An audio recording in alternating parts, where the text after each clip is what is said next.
Hello, welcome to the All or Nothing podcast. Our official sponsors are KR Couriers and Transport Limited. This is a Northwest-based courier company delivering all across the UK. They can assist in home moves and removals to large, heavy and bulky items, collections and drop-offs. Fast, safe and reliable deliveries. Please get in touch for a free quote. You'll find all the information within the description. Thank you.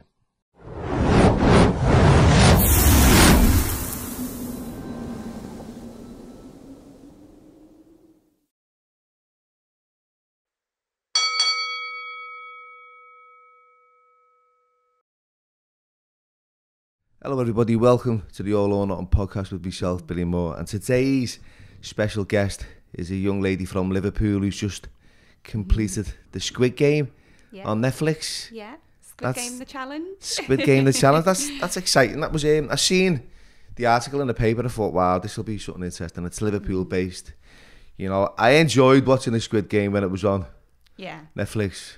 Yeah. And for those that haven't seen it, you know, it is a great series to watch. So tell us a little bit about yourself, please, Amanda. Yeah, so make sure you speak into that as well. Yeah, okay. So I'm 36, grew up in Huyton, and I've got 3 kids, and just seem to go for these challenges that come up, I suppose. So what was life like growing up for you in Liverpool, Huyton? I know. Growing up in Huyton, it was all right, you know, because I'm an only child, just grew up with my mum and my dad and my dogs.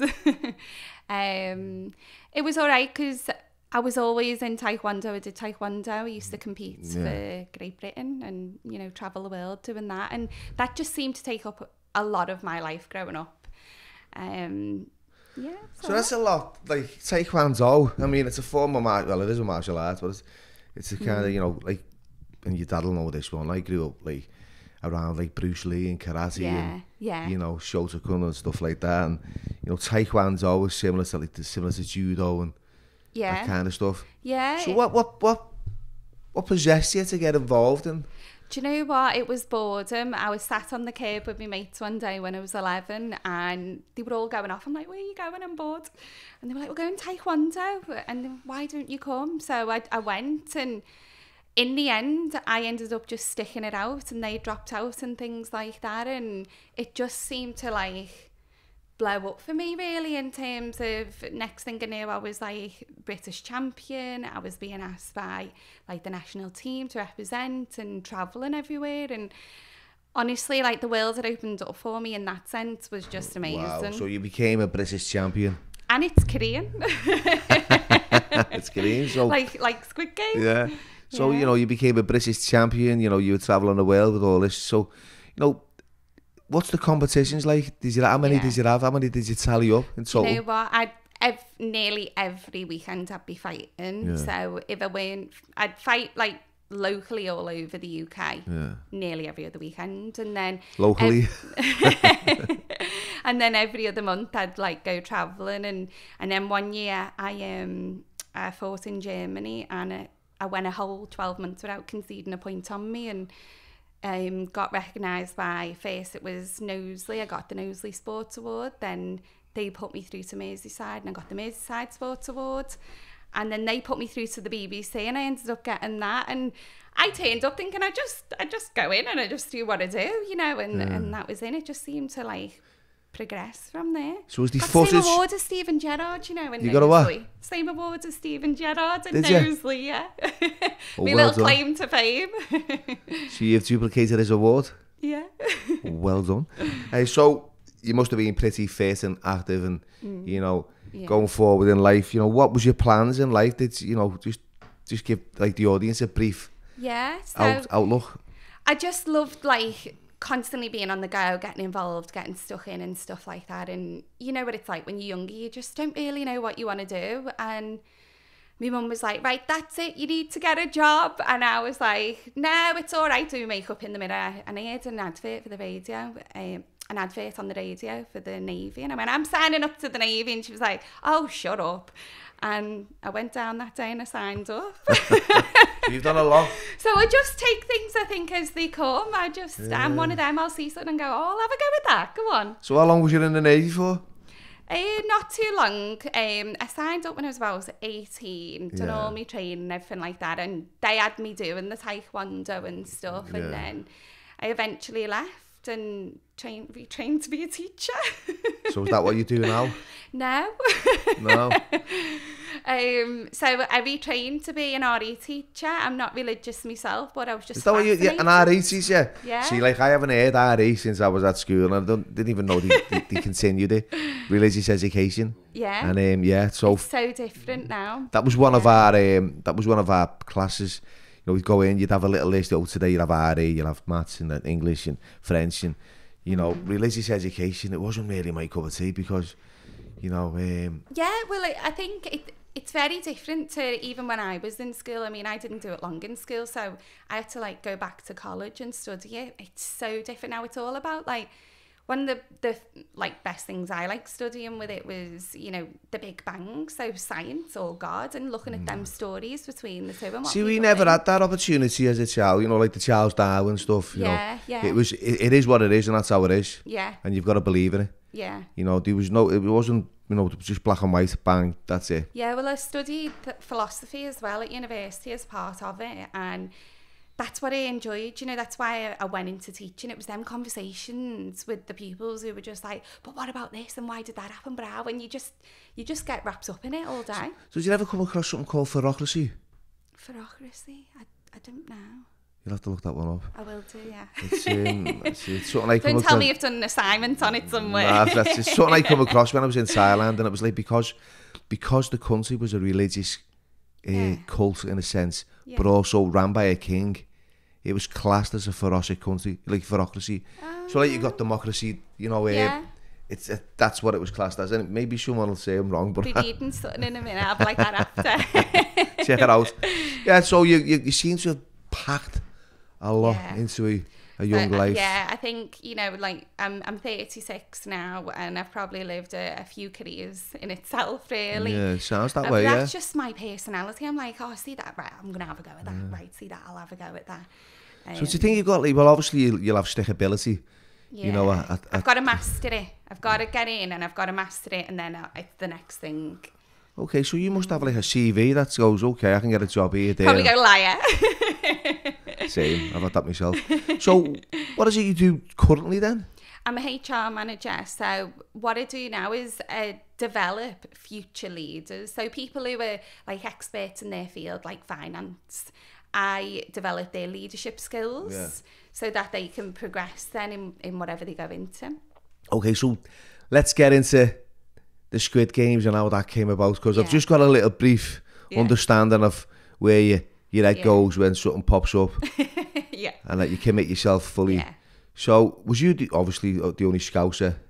No, there was a couple of Scousers in there. So there was Andy, who went out in red light, green light, and there was Mussy, who was eliminated in the zone, which was just insane. So tell us about how the process of this and what you went through and how you got on. And it's exciting. So I literally sat there with my coffee one morning, seen it on Facebook, and was like, oh, I can do that. You know, when you see an advert and you ask like the same questions, like, what would you do with the money? What would you do? You know, what would your strategy be?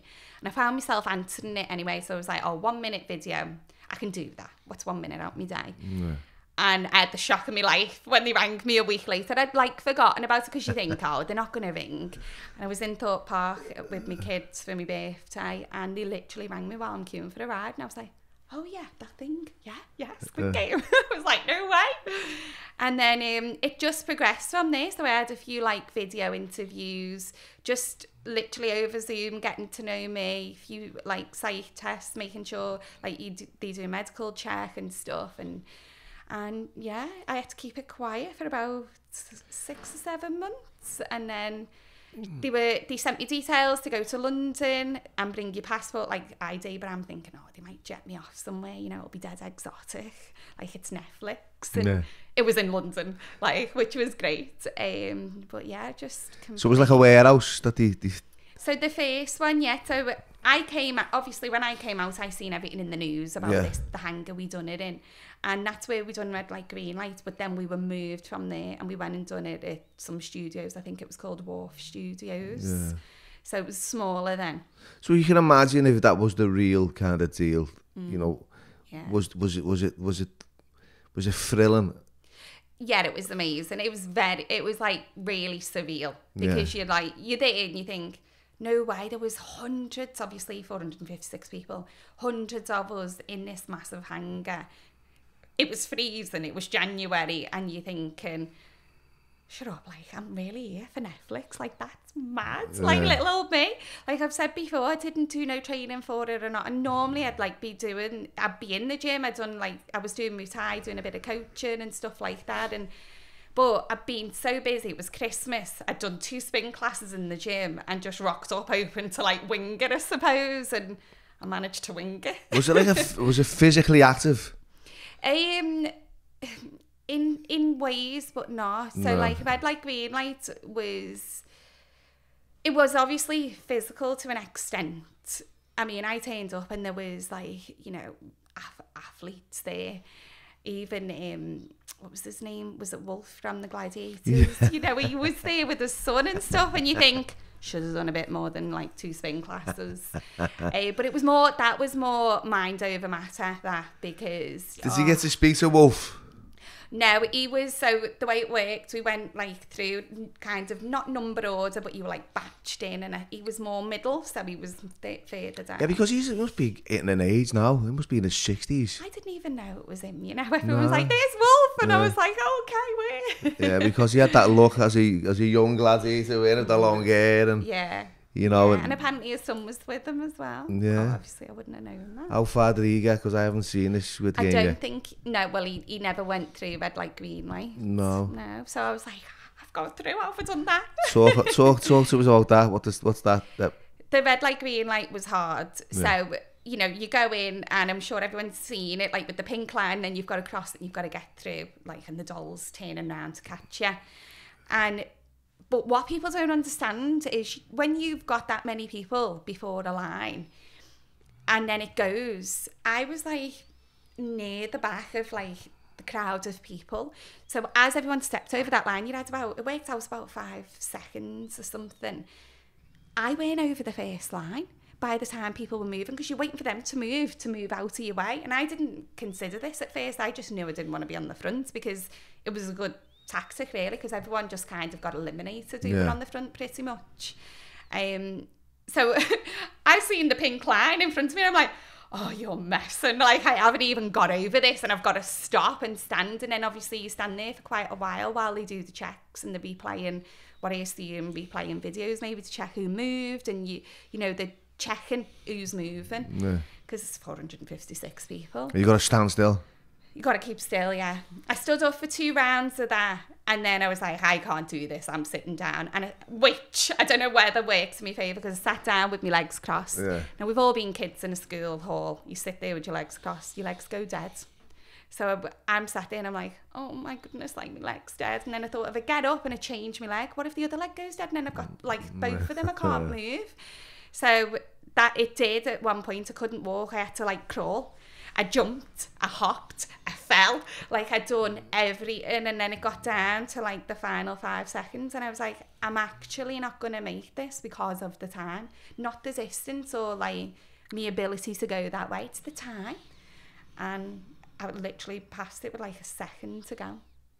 Power. It was mad, honestly. I was like, when I done that, I was like, I've achieved something here. Like you feel that. What was the next step after that? And then the next after that, we got sent into the dorms then, so they like got the numbers down, and that was just... Was it massive, the numbers that had dropped? Yeah, I think it was more than half. There was about 200 and something of us left then going through in the dorm. Might have even been less, I can't remember now because I watched it drop that many times. But you know what it's like? You go into a room and you've got people from all around the world. Like everyone, you've got, you know, really loud characters, people who are like, yeah, I'm doing this, I'm doing that. You've got quiet ones, you know, and you're just like, where am I fitting in here? Yeah. I've got to like work my way through this now. This is more of a social game now. Like, And I thought, I'm happy on my own, you all do your thing, and I thought I'll get the top bunk, keep an eye on everyone, my little bird's eye view, see what's going on, and watch yous all, and then work out a plan from there. I was winging it. What was your plan? Come on, although you were winging it, what was your plan? I just thought I'd keep under the radar, and it sounds a bit obvious, but you've got to at that stage a little bit, I think, because everyone is so loud, and it's like, the louder they're getting, the more people are like turning against them. And we've seen Squid Game, it becomes very like dog eat dog, doesn't it? Yeah. It's like, it is a survival thing, and you don't want to stand out early on. You don't at all. So I was like, I'll just let you all, because I can be a bit of an extrovert and introvert, I think. So it kind of was working at that stage. Yeah. But, you can only keep your mouth shut for so long, and then you're like, hang on a minute, that's not working. So what happened then? Where did you go from there? You had to kind of get yourself a personality in the show as a whole. Yeah. Get yourself known. Well, I thought I'll get to know people. So I started to meet people from red light, green light. And one of me closest friends, because I was 19, was 18, it was B. And through talking to her, I knew she was a gamer. She was very strategic. She knows all the psychology behind everything. So I'm like, right, okay. And I'd be listening to conversations of what people did and why they were there. And I'd be like, and honestly, I would replay it in my mind. I'd be like, he does that, he's an extrovert, he's this. Because I'd think, where do I need to draw on these people at some point? Another close friend of mine was Anthony, he was player 39. So we called them bunkies. He was on the bunk next to me. And then I had Danny, a girl from New York. She was on the next bunk. She was dead loud. He was dead loud. They were building up, more of a social circle that I would just kind of fit in between, which helped a little bit. So I was getting to know people, but not running it, which worked, I think. But when we done the cookie challenge, the Dalgona, which I'm sure everyone's tried today, I lost Auntie and Danny in that one challenge, and I remember coming back and thinking, honestly, it was like a really sad moment, because I was thinking, you've made me laugh, you've kept me going. What am I going to do now? How am I going to find my feet? And then another mate, so you'll have probably seen the son on the show, Trey, he moved in one side and Eddie moved in the next side. So then it builds again. And then I had a PE, an American PE teacher underneath me. We've all seen Tug of War in the original show. So I was like, right, he's going to be someone I'm going to need to get to know as well. So I was strategic in I kept my wits about me of who was there and what they did and what they could bring for me in there. But at the same time, I had an absolute laugh as well. It was so good. I've yet to see it, to be fair. I'm going to watch it. I thought I'd save myself, because I'm trying to catch up. You'll watch it now and be like, oh, that's what she said. I will, so yeah. And how popular was it? The Squid Game or the Squid Game, the challenge? The challenge. It was popular. I believe there was about 90 to 100,000 applicants, and it was worldwide. And I believe there was 10%, so 99 of us from the UK. And I ultimately ended up being that 1% because I got down to the final 9. So tell us about that. What was all this? The strategic little plan you had in place. that I was fumbling away with, building up along it. I just made it up as I went, to be honest, but it kind of worked. But yeah, so as I got further in, I'd be watching people. Now, for anyone who's not seen the show, we done chores. You only see bits of it. Yeah. And people would disappear out of the rooms and stuff like that, and then they'd come back. But what I noticed, they were coming back and not saying nothing. And I was like, we all don't go in there. There was 2 or 3 people a day going out. It's if that's the case and you got hundreds of people, you'd be coming out going, oh, we did this, we did that. When you go in there, you would naturally. So I'm like, there's something shifty there that doesn't add up for me. No one else was saying this, or they didn't want to say it. And I'd be like, right, okay. So in the show, you'll see, I think it's Rick and Steven. So they go out one day and you'll see that there's a thing about a bar of chocolate, and then they come back. And I remember sitting on my little bunk with my glasses on so I could see, and I was like, why have they come in? Dead shifty, not saying nothing, dead shady. And no one's asking, no one's like making a fuss going, what did you do? What was it? And they just kind of got away. And I'm like, there's something not right. What aren't you telling us? And I'm like, because we'd seen earlier on, Mutty, the other Scouser, people had gone out. I mean, we now learned they'd gone out to eliminate him, to vote him out, and then come back and he'd gone. So I'm like, something's not right here. But then in the show, there's another test with Jack in the Box, and a girl gets up and she eliminates the two of them. And it's like, see, like, people are watching things. I mean, I don't know if anything else had gone on, but people are watching and working out. And, you know, like me, I was watching that thinking, what aren't you telling us? What's not right? And we now know it was nothing. It was a bar of chocolate. That's all it was. But why wouldn't you come out and tell us that? Like, why wouldn't you just say that? Was there more? I don't know. Yeah, see, there's a lot of...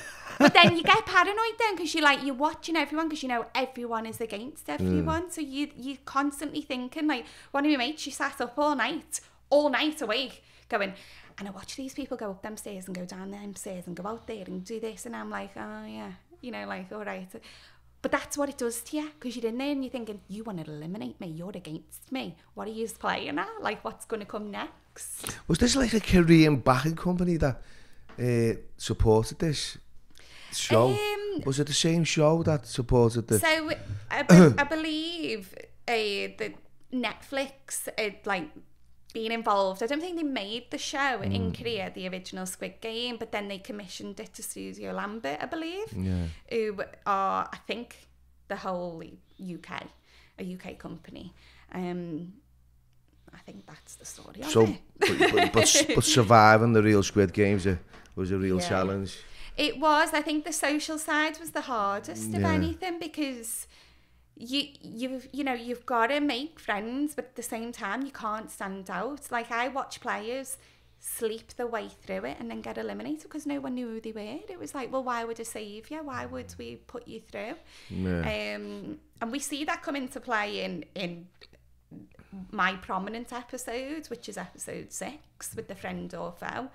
And I remember looking, there was one lad in there and he was always in bed. His bed went far from mine. I'm like, who is he? I don't know his name. And he'd just sleep his way through. And it's like, it works because if you're getting up and you're just doing a challenge and you're getting through the challenge and then you're going to sleep, that works. Yeah. But when it comes down to dorm tests, that social side where someone will just eliminate you, or, you know, someone's not saving you, which happened in my episode, then it doesn't work for you. No. So it's finding that balance.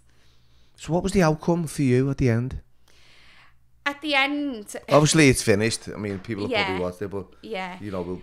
At the end, we played Circle of Trust, and honestly, I walked in the room and I was like, what is this? It was like a circle of school desks, you know, where you'd have the little, like, desk over you and something on it, and then, like, a platform in the middle, or a stand with the present on, and I was like... what is it? And then when they explained the rules, I was like, oh, here we go. I'm going out now because of the game that had happened before. I knew I didn't really have friends left in this game. And I was like, that's it. Like, I knew.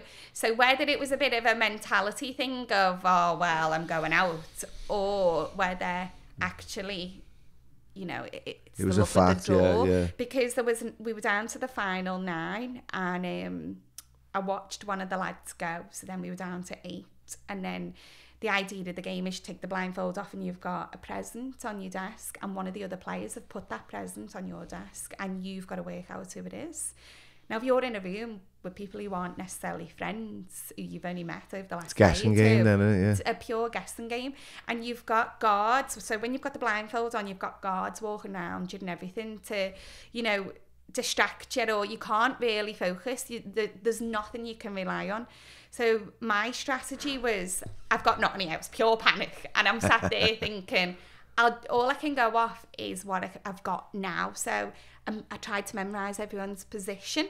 So, like, I was looking at the feet, looking at their arms, the jackets, the hair, anything, and then I'd close my eyes and I'd just repeat it over to myself of their left leg, their right arm, their jacket here, or their hair, and that was it. Because what can you do, genuinely, unless you do know them and you can read people really well? So hard. So it didn't work well. It didn't work well. No, that didn't work. So what's that? It's just amazing that you've actually, you know, committed yourself to a lot of these things over the years. Yeah. You know, and I can't really see this being the end for you. You know. I would hope it weren't the end, you know. But I just don't know what's next. And I suppose that's how life works a little bit, isn't it? It's like, and that's how I work. Like, I would never have thought me taekwondo would have then took me into the Navy, which would have took me to be an RE teacher. And now I'm no longer, because I start all these things of this is what I'm going to do. And then something else pops up and I go, I'll do that. That gives a go. So what's life like just in general for you? Yeah. Do you know what? It's quite nice, actually. That's good. That's I'm what just always busy on the go. So I'm a single parent. I've got me 3 kids. Me middle son, he's got Tourette syndrome. So that's been a struggle over the last year. He was diagnosed in 2020 and it's been more a case of figuring that out and how to support him. So what ages are your children? Yeah, so my youngest is 8 and then my middle is 10 and then I've got my teenager who thinks she's so grown up. So the 8-year-old, is he the one who suffers with the Tourette's? Sorry, the middle 10. one, the 10-year-old. Yeah, my 8-year-old is loving football. So I'm supporting like my local football club. I'm learning all about that. Yeah, brilliant. My middle, he's got the Tourette's and... Yeah, And is he in school, is he? He's been permanently excluded at the minute. He's struggling, yeah. He's got a high IQ, really lovely, good lad, but he struggles because obviously with the Tourette's comes impulsivity and things like that. So, you know, people would say something about his tics and then he'd just go, you know, he's react. Like, what are you saying? Why don't say that to me? And he's a lovely boy as well, which is such a shame. So I'm trying to figure out how to support him as best I can. Well, that's got to be a massive struggle, really, because, you know, it's not easy for a parent. No. You know, to kind of, like, sort of police the children in a sense. It's not, you know, and, like, I took them to Disney World, you know, my bucket list, every parent's bucket list in May, so a few months ago. And, you know, I see them struggles he goes through every day of the looks and the comments and people saying things and it's hard as a parent, let alone a 10-year-old child, to have to cope and deal with that. And, you know, I look at it and I think, you know, years ago, people really didn't understand autism, but we're at a place where we do. And, you know, or at least we're getting much better of understanding autism and ADHD and things. But Tourette syndrome is only just kind of creeping out there where people understand it. So I think I can see that being my next focus. That's a bit of a driving force for me at the minute, of just raising awareness with that as well. Brilliant, because I'm like a big fan of like raising awareness around autism, especially with my brother, who's see, because, you know, growing up, I mean, your dad will know this. It's just there was no such thing as autism. Yeah. Did you ever hear of that? No, I never heard of it. That's why I was saying, like, the last 10 years. It was like, Joe's handicapped, or, you know, he's a bit slow, you know, coming forward. Yeah. There was never any kind of like diagnosis as such, and now he's just a fucking amazing, you know. He's just an amazing kid, and he's blessed. And that's it, isn't it? And people, they don't see, or they forget to see just how amazing that person is, and the amazing things they can do, and their personality, and the people who feel and think just like us as well, you know. So I think it is important to raise awareness. Like, my little boy, he's got a really high IQ, you know, he's just fantastic, but he doesn't want to get involved in sports. That's not really his thing. And, you know, you'll get people going, oh, why aren't you playing football? Why aren't you doing that? And he's like, well, I don't want to, you know. But when he goes out, because he ticks vocal, and we do think he might have coprolalia. I think I'm saying it right. You know, where they do swear. Yeah. And that's the difficulty at the minute, is understanding that and also managing and supporting him with that. Because you go out in public and he'll tick, and it'll shock me sometimes because it can be quite loud, and you'll look and it's, some people are amazing and they'll talk to him about it, and some people just be like, what are you doing? What was that? Oh, and stare, and then he's like, what are you looking at? I've got Tourette's. And I think honestly, I think he's amazing how he can say to people, I've got Tourette's, and say that now. He's got that confidence too. Well, that's good. That's good that he can kind of assert himself like that and let people be aware, because I don't want him to lose his voice, you know. No. And that's what I found, like, you know, a lot of people are like, don't do this, don't do that, or, oh, you're too loud, or don't, and I'm like, no, he should challenge you. Like, he's going to have this all his life. He's going to question you. Look, I'm terrible for that. Don't do this, don't do that, stop this, stop that. And I've got to kind of stop myself from being a parent who wants to be like the best, but at the same time, kind of allowing us just to be themselves. And that's hard, isn't it? It is hard to forget. You know, sometimes when I'm sitting down and I reflect, and I kind of like, I should have just went a little bit easy there and said a little bit. And we all do that, don't we? I think I read a study of, you only have to be a good parent 70% of the time, or not get it, you need to get it right 70% of the time. And I'm like, what? Like, we don't get everything right, and we're all learning, aren't we? You know, it's... Yeah, right. I've enjoyed the chat. But I always ask at the end of a podcast, Amanda, right, a pearl of wisdom. Go on. Now, so you're a young lady, you've done absolutely incredible things in your life, you know, gone through, single mum, 3 kids, standing up, you know, you're doing your best. You've got your struggles, but you're still positive, and you're still like a beacon of light. Gotta keep going. Yep, that's amazing. So can you, right, I always say this, can you give me a pearl of wisdom? What would you say to a young Amanda Taylor walking through the doors of life now? What would you tell yourself? What bit of guidance or information would you provide? It sounds so obvious, but definitely you've got to go for it. You know, you've got to milk everything for what it's worth, those opportunities, and you have. Like, if I can inspire or empower anyone to do something, then, you know, I've achieved something, and I'll feel good by doing that. Yeah, go for it. Brilliant. And with that, I'll put all your descriptions, all your socials, within the description. And everyone wants to get in touch with you, they can. Yeah. And thanks for coming on. Of course. Thank you.